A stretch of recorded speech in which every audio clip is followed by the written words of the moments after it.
నమస్తే, welcome to Srichakra news with Akhila. బులెటిన్లో ముందుగా హెడ్లైన్స్. శ్రీరాముడు అందరివాడు, సామాజికవేత్త సయ్యద్ హుస్సేన్ వ్యాఖ్యలు వైరల్.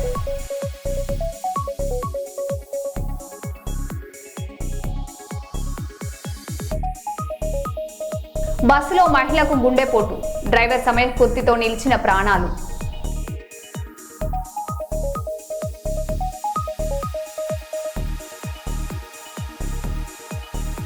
శ్రీశైలం జలాలు రాయలసీమకు విడుదల చేయాలి, నంద్యాలలో రైతు సంఘాల వినతి.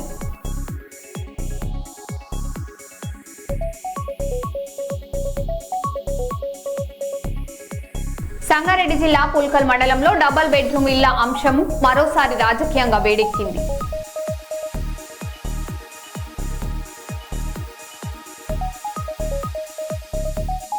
మన్యంలో ఏనుగుల భీభత్సం, పంటలు ఇల్లు ధ్వంసం, భయంతో పరుగులు తీసిన గిరిజనులు.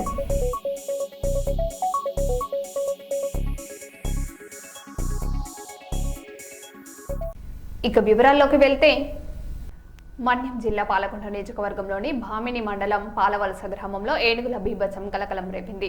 అర్ధరాత్రి గ్రామంలోకి చొరబడిన ఏనుగుల గుంపు పంట పొలాలు, ఇల్లు, కోళ్ల ఫారాలు, అరటి తోటలను ధ్వంసం చేసింది. దీంతో గిరిజన కుటుంబాలు భయాందోళనకు గురై సురక్షిత ప్రాంతాలకు తరలిపోయారు. బాధితులకు తక్షణ నష్టపరిహారం అందించడంతో పాటు సోలార్ పెన్నింగ్స్, నిరంతర నిఘా వంటి శాశ్వత రక్షణ చర్యలు చేపట్టాలని స్థానికులు ప్రభుత్వాన్ని డిమాండ్ చేస్తున్నారు.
కొబ్బరి ఆకు ఆగేసింది, మరి కాయ లేక మరి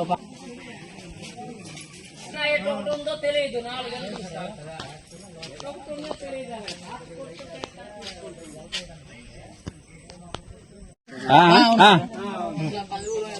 ఖాళీగా టైము అన్ని విద్యలు వచ్చాయి.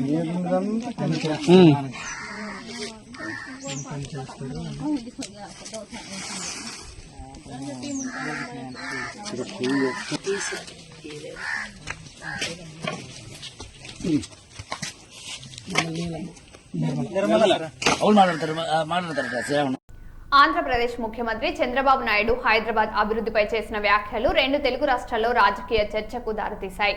ఉమ్మడి రాష్ట్రంలో హైదరాబాద్ అభివృద్ధికి తానే కీలక పాత్ర పోషించారని చంద్రబాబు వ్యాఖ్యానించారు.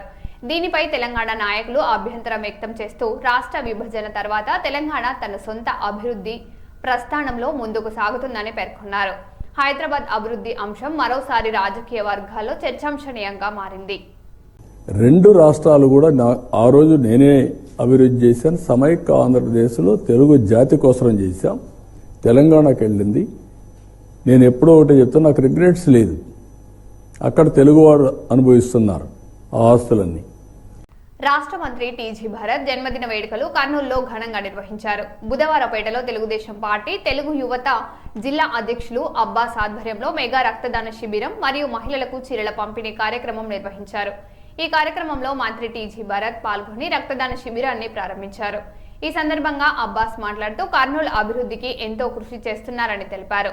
మంత్రి భరత్ చేస్తున్న సేవా కార్యక్రమాలను స్ఫూర్తితో తాము కూడా తమ వంతు సేవా కార్యక్రమాలు చేస్తున్నామన్నారు.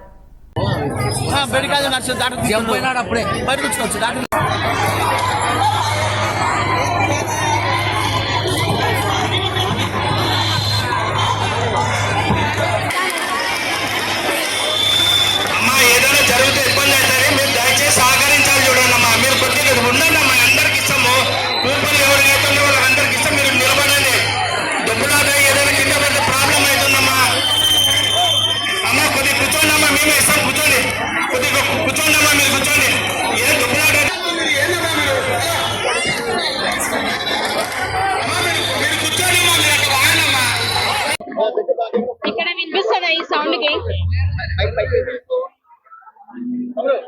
అందరికీ నమస్కారం. ఈ రోజు మా మంత్రివర్యులు టీజీ భరతన్న గారి పుట్టినరోజు సందర్భంగా నేను భరతన్న గారికి హృదయపూర్వక అభినందనలు తెలుపుకుంటున్నాను. అన్న ఇటువంటి బర్త్డేలు ఇంకా ఎన్నో చేసుకోవాలి. ఎంతో మందికి సాయం చేసేవాళ్ళు మన అన్నగారు. మన కర్నూలుకి మన టీజీ భరతన్న గారు మనకు మినిస్టర్ గా ఉండడం, ఎమ్మెల్యేగా ఉండడం మనం కర్నూలు వాళ్ళు చేసుకున్న అదృష్టము. 2024 నుంచి 2026 వరకు ఇప్పటి వరకు మా బుధవారపేటలో 1,30,00,000 వర్క్ చేసినాము. అన్న వచ్చిన తర్వాత ఏదైనా కానీ సమస్య వచ్చింది అంటే విత్ ఇన్ మినిట్స్ లో ప్రాబ్లం సాల్వ్ అయిపోతుంది. అన్న వచ్చిన తర్వాత మన కర్నూలు నగరానికి 10,000 కోట్ల పెట్టుబడులు తెచ్చినారు. బోర్వకల్లును ఇండస్ట్రియల్ హబ్ గా మారుస్తున్నారు. ఇప్పుడు అన్ని ఇండస్ట్రీలు వచ్చినాయి. క్యాంపా కోలా వచ్చింది. అదే విధంగా సెమీ కండక్టర్స్ 2,750 కోట్లు పెట్టి సెమీ కండక్టర్స్ చిప్ ఫ్యాక్టరీని ఇండస్ట్రీ తీసుకురావడం జరిగింది. అంతేకాకుండా మనకి ఇంకా కర్నూలు నగరంలో ఇంత అభివృద్ధి జరుగుతుంది. ఎక్కడ ట్రాఫిక్ సమస్యలు కానివ్వండి, ఇంకా జాబ్ మేళాలు నిర్వహించినారు. జాబ్స్ నిరుద్యోగుల కోసం ఎంతో మంది జాబ్స్ కి అప్లై చేసుకున్నారు. జాబ్స్ కూడా వచ్చినాయి. ప్రముఖ కంపెనీలలో జాబ్స్ వచ్చినాయి. అంతేకాకుండా మన మంత్రివర్యులు వచ్చిన తర్వాత సాక్షాత్తు ఈ రోజు మన వార్డుకి మా భరతన్న గారు రావడం నాకు చాలా సంతోషంగా ఉంది. అన్న వచ్చినందుకు మేము ధన్యవాదాలు తెలుపుకుంటున్నాను. చీరల పంపిణీ చేస్తున్నాము అన్న బర్త్డే కాబట్టి, జన్మదినం సందర్భంగా. అదే విధంగా బ్లడ్ క్యాంప్ కూడా నిర్వహించినాము. Thank you.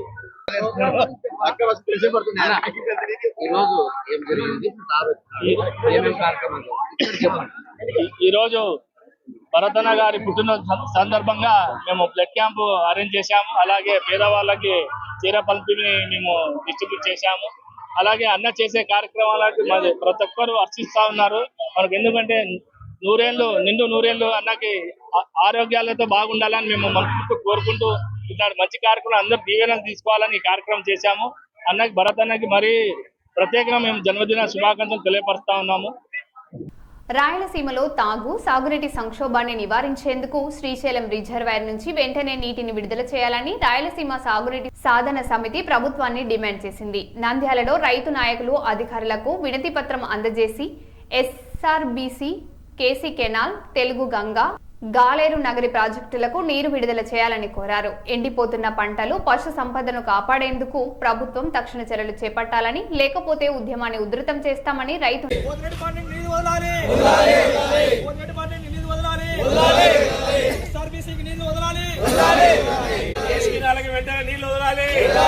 రైతులమంతా వచ్చాము.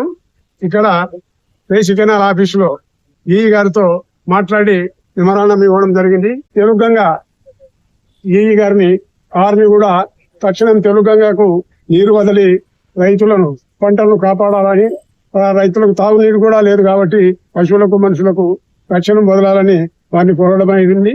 ఆయన కూడా స్పందించి సరే మీరు కోరినైతే మేము పైకి రాసినాము, విడుదల చేస్తామని చెప్పడం జరిగింది. ఈ సంవత్సరం ఎన్నో వల్ల వర్షాభావం వల్ల రాయలసీమ జిల్లాల్లో అదృష్టం కొద్దీ మనకు కృష్ణా, తుంగభద్ర నీళ్లు వస్తున్నాయి. వచ్చినాయి. శ్రీశైలం కూడా సుమారుగా దగ్గర సుమారుగా వస్తున్నాయి. వెంటనే తక్షణమే అన్ని దానిలో కేసీ కెనాల్కు, అట్లా ఎస్ఆర్బీసీకి, తెలంగాణకు వెంటనే నీరు వదలాలి. లేకుంటే ఈ రోజు ఎందుకంటే ఈ రోజు వాళ్ళు కూడా కిందోళ్ళు కూడా ఇల్లు కరెంట్ కని అదేని ఇదేని మోసం చేసే పరిస్థితి ఉంది. ఎందుకంటే ఈ రోజు రాజకీయ నాయకులు అడిగే పరిస్థితులు లేరు కాబట్టి రైతులమే మేమంతా ఖచ్చితంగా అందరికీ నీళ్ళు ఎంటనే నీళ్ళు వదలాలనే ఉద్దేశంలో ఈ రోజు అన్ని ఆఫీసులు తిరిగి అందరికీ మెమరాండం ఇస్తున్నాం. ఎల్నినో ప్రభావంతో ఈ సంవత్సరం దాదాపు ఒక నెలకు పైగా నీళ్లు రాకపోవడం జరిగింది వర్షాభావంతో. ఈ వారం నుంచి ఎగువ ప్రాంతాల్లో మంచి వర్షాలు పడబట్టి కర్ణాటక సంబంధించిన అన్ని ప్రాజెక్టులకు భారీగా వరదొచ్చి మన శ్రీశైలంలో కూడా వరద బాగానే వస్తుంది. ఈ రోజు వరకు 860 అడుగులు దాటిన పరిస్థితి ఈ రోజు నిలబడుతుంది. గత అనుభవం ఏమంటే శ్రీశైలం కింద 840-854 అడుగుల మధ్య నీళ్లు మెయింటైన్ అయితే తప్ప మా ప్రాజెక్టులకు దేనికి నీళ్లు రావు. దిగవకపోతే 840 దాటి దిగవకపోతే నీళ్లు రావు. ఈ పరిస్థితుల్లో ఇప్పుడుండే ఫ్లడ్ చూసి ప్రభుత్వం గాని విద్యుత్ పేరుతో కిందకు నీళ్లు వదిలితే 254 అడుగులు మెయింటైన్ చేయకపోతే 240 అడుగులు దిగకపోతే మా రాయలసీమ సంబంధించి ఈ ప్రాజెక్ట్ అన్ని ప్రాజెక్టు రైతులలో నోట్ల మట్టి పడతారు కాబట్టి అప్రమత్తమైన రైతులు ఈ రోజు గత అనుభవాలను దృష్టి పెట్టుకుని ఈ రోజు రోడ్డు పైకి వచ్చే పరిస్థితి వచ్చి చిన్న ఫోన్ కాల్ చేస్తే అంత రైతులతో గుమ్మికూడి ఇక్కడ ఈ అధికారులను అడిగినాము. వాళ్ళు చెప్పిన సమాధానం ఆశాజనకంగా ఉంది. కాకపోతే ఈ సమస్య నీళ్లు వచ్చినాయి రైతులు ఏమి పట్టించుకోలేని ఉద్దేశం కాదు. కడుపు మండి ఉన్నాడు రైతు ఈ సంవత్సరం. ఖచ్చితంగా 854 అడుగులు మెయింటైన్ చేయాలి శ్రీశైలం డ్యామ్ లో.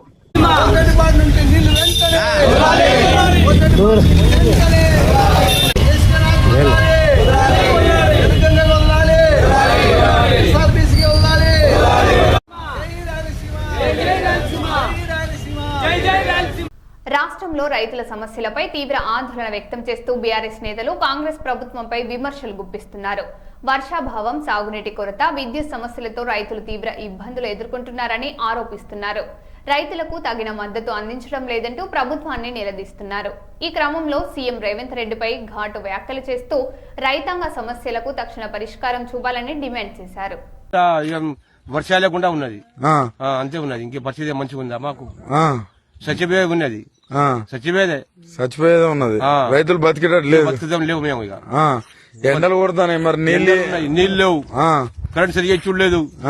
24 గంటల కరెంట్ లేనే లేదు. కరెంట్ కూడా మార్పు అన్నారు, రేవంత్ రెడ్డి అన్నారు. అది మావడానికి మాకు ఉద్ద తెగిండు అంతే. మార్పు అన్నారు, మీకే ఇబ్బంది అయిందా? మాకే ఇబ్బంది అయింది. ఎట్లనే మరి ఇట్లా పంటలు పండపోతే ఎట్లా మీ పరిస్థితి? మేము చూడ ఇంకేమున్నది, మళ్ళీ వేస్తావా కాంగ్రెస్ తోటి? మళ్ళీ ఎత్తావు ఇంకా కాంగ్రెస్. ఇక కాంగ్రెస్ మాటేది మళ్ళా నేనే గెలుతా అంటుడే. అంటే గెలుతాడు, మాటతోటి గెలుతాడేమో. ఆయన మాటతోటే మీరైతే ఓటేది పోయాం. మొన్న వేసినాం. ఇప్పుడు ఏమనిపిస్తుంది? మంచిగా అనిపించలేదు. వర్షాలు లేవు, మందు బస్తాలు లేవు, లింకులు పెట్టి ఇచ్చాడు. రైతు భూమి పట్టాలు ఉన్న వాళ్ళకి ఇచ్చాడు, పట్టాలోనికి ఇచ్చలేడు. కేసీఆర్ ఉన్నప్పుడు ఎట్లుండేనా? అంత ఇచ్చిండు బాబు, అంత ఇచ్చిండు. అప్పు ఇచ్చిండు, అన్ని లోన్ బంద్ చేసాడు, అన్ని ఇచ్చిండు. ఈయన కూడా రుణమాఫీ 2 లక్షలు అన్నాడు. ఇచ్చుడు రుణమాఫీ ఎక్కడ పోయింది? ఇచ్చినోనికి ఇచ్చుడు, ఈయనోనికి ఇవ్వలే. ఇచ్చినోనికి ఇచ్చిండు, ఈయనోనికి ఇవ్వలే. అసలు బతికే పరిస్థితి ఉందా తెలంగాణ? లేదు మాకు, లేదు. ఇంకో 2 ఏళ్ళు ఎట్లా బతకాలి మరి? ఎట్లా బతికి సత్తాం, ఇంకేమున్నది, సత్తాం అంతే. అంటే ఆయన వచ్చి జాతాడా మమ్మల్ని? 2034 దాకా నాకే మీరే ఓటేస్తారంటాడు. ఇక వేసాడు ఎవడెత్తాడు, ఇది నా వాళ్ళకి అంటే ఇక ఎవడేయడు. వచ్చి కాంగ్రెస్ వాళ్ళు ఓటు అడిగితే ఏం చెప్తావు? ఏమంటావు? డైరెక్ట్ ముఖం మీద చెప్తాం. ఎందుకు ఏమైనా అడిగితే? ఎందుకు? నా ఇష్టం. నచ్చలే నాకు. 3 ఏళ్లలోనే గింతానే అంతే. మరి చేసిన పరిస్థితి అట్లా ఉన్నది. మరి రైతులకు నీళ్ళు అంటే కోసి చల్లితే అదే పండుతుంది, రక్తం చల్లాలంటాడు. రక్తం చల్లితే ఏడ పండుతుందా? మరి కోసిస్తే నన్ను కోయి మరి పండుతుంది పంట పండుద్దా? అట్లా అంటే నీ రక్తం ఇస్తావు పండుతుంది అంటే నేనే ఇస్తా. ఓట్లు గిట్లా కొంటారా మంచిగా? ఏడగొంటారు, కొన్ని పట్ట ఉన్నది కొంటాడు. బోనస్ అంటాడు. బోనస్ అంటే బోనస్ ఎవడు పట్ట ఉన్నోనికి ఇస్తాను, లేని లేదు. అంటే మీకు కౌలు రైతులకు కూడా సంవత్సరానికి 12,000 ఇస్తానే కదా? ఏది మరి? ఏది లేదు. ఏది ఇచ్చడానికి ఇస్తాడు, చెప్తాను కదా, ఇచ్చడానికి ఇస్తాడు. పట్ట ఉన్నోనికి ఇస్తాడు, పట్టలోనికి లేదు. రేవంత్ రెడ్డి అవపడితే ఏమడుగుతావా? ఏమడుతా ఓటే అడుగుతా అంటావు.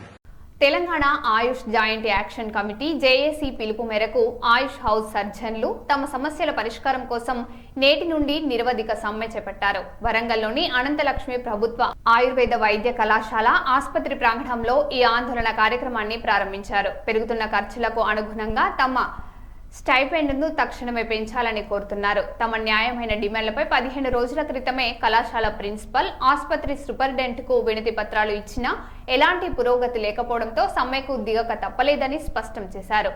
ఆంధ్రప్రదేశ్లో 23,000 రూపాయలు ఇస్తున్న తెలంగాణలో మాత్రం 13,000 రూపాయలే ఇస్తున్నట్లు తమ ఆవేదనను వ్యక్తం చేశారు. ప్రభుత్వం వెంటనే స్పందించి సమస్యలను పరిష్కరించకపోతే ఆందోళనను మరిన్ని రూపాల్లో తీవ్రవతం చేస్తామని స్పష్టం చేశారు.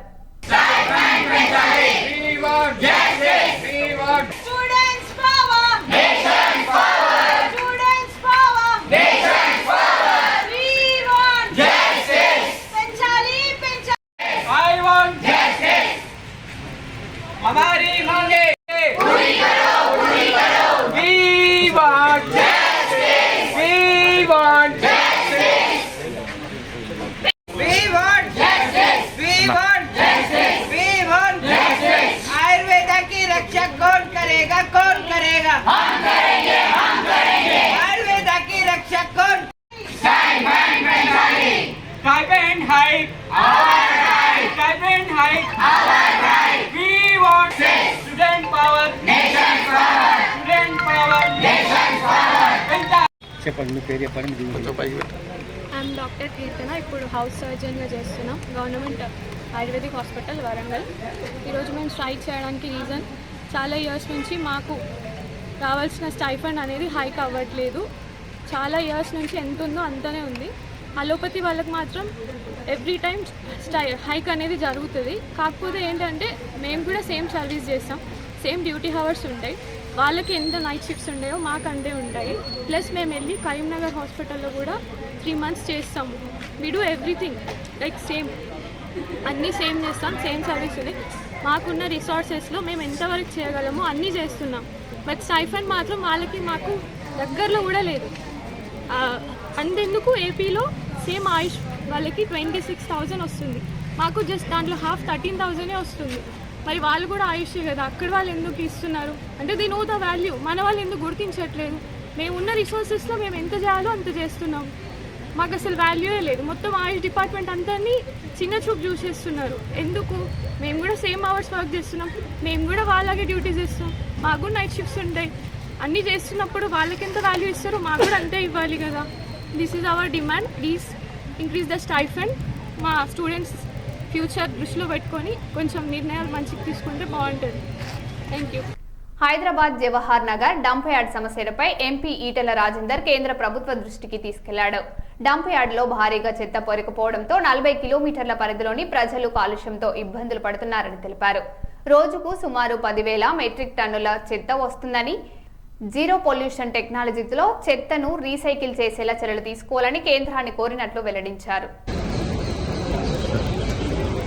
30-40 లక్షల జనాభా ఉన్నప్పుడు ఒకటే dump yard Jawahar Nagar dump yard. ఇవాళ హైదరాబాద్ జనాభా 1,40,00,000 జనాభా, ఒక 40-50 లక్షల జనాభా రోజు వచ్చిపోతుంటారు. 2 కోట్ల జనాభాకు సంబంధించిన 10,000 పైచిలకు మెట్రిక్ టన్నుల చెత్తని ఒక బాలాజీనగర్లో వేయడం వల్ల గుట్టలు లెక్క పేరుకపోయి 30-40 కిలోమీటర్ల పరిధిలో ఉన్న ప్రజానికం అంతా కూడా అనారోగ్యం పాలై లక్షలాది మంది పేదలు, నిరుపేదలు వాళ్ళు సంపాదించుకున్న ప్రతి పైసా కూడా ఇలా ఆరోగ్యం మీద ఖర్చు పెట్టే పరిస్థితి వచ్చింది. ఇలా అక్కడ పారేటువంటి కాలువలు కావచ్చు, ఆ పరిధిలో ఉన్నటువంటి చెరువులు కావచ్చు, మొత్తం దుర్గంధపూరితంగా మారడమే కాకుండా ఇవాళ బోర్లు వేసినా బావి తవ్వినా కూడా పనికిరాని నీళ్ళు వస్తూ ఉన్నాయి. దాని మీద కట్టరు కానీ తెలంగాణ 6 మంది ఎంపీలం ఈరోజు కలిసి ఇవాళ 10,000 మెట్రిక్ టన్నుల చెత్త ఒక దగ్గర వేయడం శ్రేయస్కరం కాదు. మీరు ఇంత టెక్నాలజీ పెరిగింది, ఇన్ని డబ్బులు ఖర్చు పెడతా ఉన్నారు, ప్రజల ఆరోగ్యంతో చిలకడ మారుతుందని చెప్పినప్పుడు దాన్ని జీరో పొల్యూషన్తో చేసే ప్రయత్నం చేస్తామని చెప్పి వారు మాటిచ్చింది. కట్టర్ గారు ఇలా కట్టర్ గారితో మాట్లాడడం జరిగింది. జవహర్ నగర్లో 1 కిలో చెత్త కూడా ఇప్పుడు వేయద్దు, చెత్తను బయట పంపించండి, చెత్తను జీరో పొల్యూషన్తో, ఇలా వాయు కాలుష్యం లేకుండా, నీళ్ల కాలుష్యం లేకుండా, డిశ్చార్జ్ వాటర్ లేకుండా అదంతా కూడా కొత్త టెక్నాలజీతో మీరు పెట్టే ప్రయత్నం చేయండి. జవహర్ నగర్ చూసిన తర్వాత తెలంగాణలో ఎక్కడ కూడా డంప్ యార్డ్ పెట్టింది ప్రజలు కూడా. ఇవాళ దాన్ని అర్థం చేసుకోమని చెప్పి కోరుతా ఉన్నా. ఇవాళ మీరు మా కట్టరు గారు ఇచ్చిన మాట ఏంటంటే మేము ఎన్ని వేల కోట్ల రూపాయలను ఖర్చు పెట్టి ప్రజారోగ్యాన్ని కాపాడే ప్రయత్నం చేస్తాం. ఢిల్లీలో ఇంత ఆపరేట్ చేస్తూ ఉన్నాం మేము, ఇలా హైదరాబాద్ వాళ్ళు ఎక్కడ అని చెప్పి వాళ్ళు చెప్పింది. తప్పకుండా దాని మీద త్వరలో ఒక పరిష్కారం దొరుకుతుందని చెప్పి ఆశిస్తాం. అంటే ఏం చేస్తే బాగుంటుంది సార్? బయోగ్యాస్ కోసమా లేకపోతే ఇతరత్ర? అక్కడ ఎలక్ట్రిసిటీ జనరేషన్ స్టేషన్ పెట్టిండ్రు, కానీ పనిచేస్తున్నది తెలియదు, పర్యవేక్షణ లేదు. అది మొత్తం కలిస్తే కూడా 3,800 టన్నులు పర్ డే కన్జంప్షన్ అని చెప్పిండ్రు. అక్కడ వచ్చేది 10,000 మెట్రిక్ టన్నులు, మొత్తం గుట్టల లెక్క పేరుకపోతాం.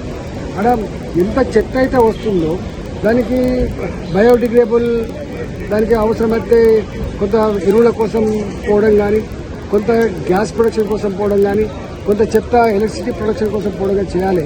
కానీ వాళ్ళు తీసుకున్న కాంట్రాక్టర్ ఆయన రాసిన అగ్రిమెంట్ ఏందో తెలియక ఇవాళ అంతా కూడా పేరుకపోయింది. ఒక్క మాట చెప్పాలంటే ఇవాళ ఇంత గీ టెక్నాలజీలో, గీ కాలంలో ఇంత చెత్త ప్రజల ఆరోగ్యంతో చిరగడం అనేది సిగ్గుచేటనే విషయం. అక్కడ జేఏసీలు ఏర్పడి ఇలా నేను సుప్రీంకోర్టులో కేసు వేసిన, ఆనాడు ముఖ్యమంత్రిగా ఉన్నటువంటి రేవంత్ రెడ్డి గారు కూడా కేసు వేసిండ్రు. మరి వారే ఇలా ముఖ్యమంత్రి అయిండ్రు. ఇలా ఎన్ని మీటింగ్లు పెట్టినా కూడా దాని ఫలితం లేకుండా పోయింది. అందుకని ఇవాళ కట్టగాలు కలిసి దీనికి ఒక పరిష్కారం చెప్పాలని చెప్పారు. ఇక్కడ మీరు కేంద్ర మంత్రులు కిషన్ రెడ్డి గారు ఉన్నారు, బండి సంజయ్ గారు ఉన్నారు కదా, మరి వాళ్ళు కూడా ప్రభుత్వంపై ఒత్తిడి తేవచ్చు కదా దీనిపై? 6 మంది ఎంపీలం పోయినాం. రెండో విషయం ఏంటంటే కుంపల్లి మేడ్చల్ ఫ్లైఓవర్ కావచ్చు, రోడ్డు కావచ్చు, అదేవిధంగా ఉప్పల్ గడికేసర్ ఫ్లైఓవర్లు కావచ్చు, ఇలా కాంట్రాక్టర్ల యొక్క నిర్లక్ష్యం వల్ల, కాంట్రాక్టర్ల యొక్క దివాలా కోరుతనం వల్ల సంవత్సరాల తరబడి వాళ్ళని ఉప్పల్ ఫ్లైఓవర్ కట్టకుండా, కుంపల్లి ఫ్లైఓవర్ కట్టకుండా మేము అనేక సార్లు వేడుకున్నాం. ఫ్లైఓవర్ కట్టేదేదో కడుతూ కానీ అటుపక్క ఇటుపక్క ఉన్న సర్వీస్ రోడ్లు మాత్రం మంచి డాంబర్ రోడ్డుగా మార్చండి, గుంతలు లేని రోడ్డుగా మార్చండి. 10ల సంఖ్యలో ఇప్పటికే చనిపోతూ ఉన్నారని చెప్పి గడ్కరీ గారికి నేను స్వయంగా నాగపూర్ పోయి చెప్పొచ్చాను. వారు అనేక సార్లు ఆదేశాలు ఇచ్చారు. కానీ ఎక్కడైతే అక్కడనే ఉంటే మొత్తం 6 మంది ఎంపీలు తెలంగాణ రాష్ట్రం మొత్తంలో ఎక్కడైతే నేషనల్ హైవేస్ కింద పనులు జరుగుతూ ఉన్నాయో అవి ఫ్లైఓవర్లు కావచ్చు, అవి రోడ్లు కావచ్చు, అవి సర్వీస్ రోడ్లు కావచ్చు, ఆ పనులను కూడా త్వరలో చేయమని చెప్పడం. నెక్స్ట్ వీక్ వెంటనే ఒక రివ్యూ పెడతా అని చెప్పారు తెలంగాణ మీద. రెండవది తక్షణమే గడికేశ్వర రూట్లో కానీ కుంపల్ రూట్లో కానీ గుంతలు లేని ఒక మంచి డాంబర్ రోడ్లు వితిన్ 10 days చేయాలని చెప్పి ఒక ఆదేశం ఇచ్చింది. నాకు తెలిసి ఈ 10 రోజుల్లో గడికేశ్వర వైపు ప్రయాణం చేసే ప్రయాణికులకు కానీ, కుంపల్లి మేడ్చల్ వైపు ప్రయాణం చేసే వాళ్ళకి కానీ ఏ హడ్డిల్స్ లేకుండా, రోడ్ల మధ్యలో ఏవి అడ్రస్ లేకుండా మొత్తం క్లీన్ డాంబర్ రోడ్ వేయించే ప్రోగ్రామ్ కూడా వితిన్ 10 days లో వేయబోతుంది. వరంగల్ పోచం మైదానంలో దళిత క్రిస్టియన్ ఐక్య వేదిక ఆధ్వర్యంలో దళిత క్రిస్టియన్ పట్ల కేంద్రంలోని బీజేపీ ప్రభుత్వం చేపడుతున్న కార్యక్రమాలకు వ్యతిరేకంగా 5 రోజుల మహాదీక్ష కార్యక్రమం నిర్వహిస్తున్నామని దళిత క్రైస్తవ హక్కుల సంఘం రాష్ట్ర అధ్యక్షులు ఈర్ల కుమార్, వందలాది మంది దళితులు, క్రిస్టియన్లు పాల్గొన్నారు.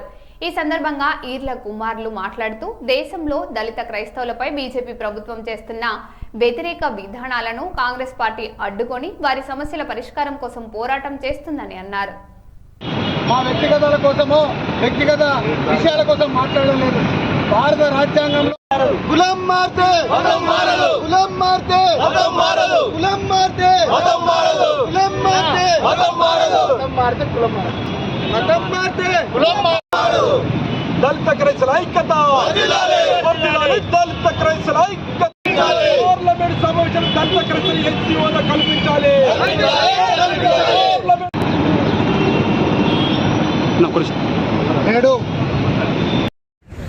దళిత క్రైస్తవులకు ఎస్సీ హోదా కల్పించాలనే డిమాండ్ తోటి ఎస్సీ ప్రెసిడెన్షియల్ ఆర్డర్ను సవరణ చేయాలనే ఉద్దేశంతో కేంద్ర ప్రభుత్వం మీద ఒత్తిడితోటి ఈరోజు 2వ రోజు దళిత క్రైస్తవ శాంతియుత మహాదీక్షలు నిర్వహించడం జరిగింది. ఈ సందర్భంగా కేంద్ర ప్రభుత్వాన్ని విజ్ఞప్తి చేస్తున్నాం. కేజీ బాలకృష్ణ కమిషన్ త్వరగా నివేదిక కేంద్రానికి ఇవ్వాలి. ఎందుకంటే రంగరాజు మిశ్ర కమిషన్ గతంలో 2004 నుంచి 2007 వరకు నివేదిక ఏదుందో ఆ సిఫారసు కేంద్రానికి పంపారు. అదే రీతిగా అందులో ఉన్న సారాంశాన్ని, అందులో ఉన్న దళిత క్రైస్తవులకు ఉన్న అన్యాయము, నష్టము ఏం జరిగిందని స్పష్టంగా ఇచ్చిండ్రు. దాన్ని ఆధారం తీసుకొని, దాన్ని ఆలోచన తీసుకొని కేజీ బాలకృష్ణ కమిషన్ త్వరగా కేంద్రానికి పంపాల్సిన అవసరం ఉన్నది. ఇది ఆగస్టు 3 నుండి 7 వరకు 5 రోజుల దీక్ష కొనసాగుతుంది. ఈరోజు 2వ రోజు దీక్షలో సంఘీభావం తెలిపిన కాంగ్రెస్ పార్టీ ఇక్కడ ఉన్న పెద్దలందరూ మాకు మద్దతు ఇచ్చారు.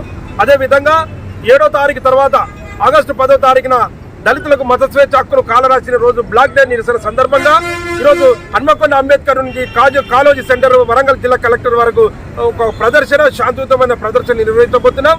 ఈరోజు ఆ రోజు దళిత క్రైస్తవులు, దళిత సమాజము, ఎస్ఎస్టీబీసీ మైనార్టీ సమాజం మొత్తం ఈరోజు దేశవ్యాప్తంగా జరుగుతున్న నిరసనలో, హన్మకొండ అంబేద్కర్ నిరసనలో మీరు అందరూ పాల్గొనాల్సిన అవసరం అనేది మీ అందరికీ విజ్ఞప్తి చేస్తూ కోరుతున్నాం. ఈరోజు ఈర్ల కుమార్ గారి ఆధ్వర్యంలో పోరాటం, నిరాహార దీక్ష చేస్తున్నాము.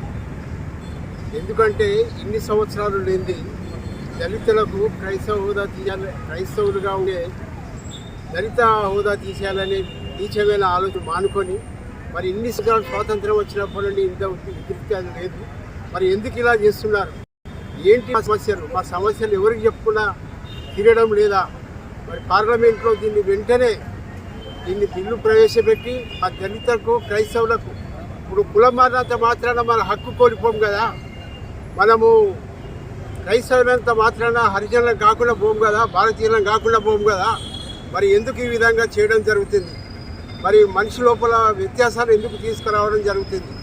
మరి కుల వ్యవస్థీకరణ తీసేసినప్పుడు అందరూ సంతోషంగానే ఉంటారు.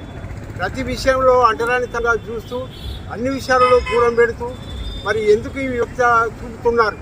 మరి అనే విషయం పైన దళితులందరూ భారతదేశంలో ప్రతి వాడలో, దళిత వాడలలో, ప్రతి కూడలలో ఈ విధంగా నిరసన తెలిపిన మరి గవర్నమెంట్కి ఎలాంటి చీమ కొట్టినట్టు కూడా ఉండడం లేదు. మరి దీన్ని ప్రజలు కూడా ఆలోచించాలి. ఎందుకంటే మన లోపల ఐక్యత భావాలు తీసేసి మనల్ని పరిపాలించడానికి ప్రయత్నం చేస్తున్నది కానీ మన అందరూ ఐక్యత కలుగుందామని చెప్పి అనడం లేదు. మరి దీన్ని కూడా మీరు అందరూ ఆలోచించాలి. హిందూ సోదరులైనా ముస్లిం సోదరులైనా ఎవరమైనా మనందరం ఐక్యత ఉండడానికే ప్లాన్ చేస్తాం. మరో బులెటిన్లో మళ్ళీ కలుద్దాం. Stay tune.